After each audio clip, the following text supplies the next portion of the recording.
বন্ধুরা, এতদিন সবুজ ডাব দেখেছেন, হলুদ ডাব দেখেছেন, এবার দেখেন কালো ডাব। আর দেখেন পিচ ফলগুলো, এটি হলো মূলা।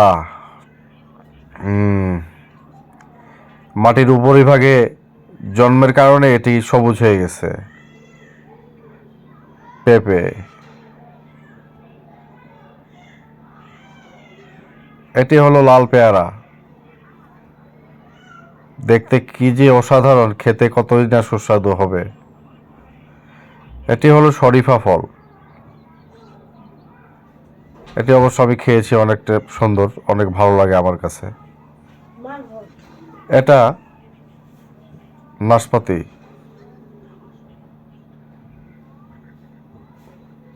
নাশপাতিগুলো অনেক রসালো, দেখেই বোঝা যাচ্ছে।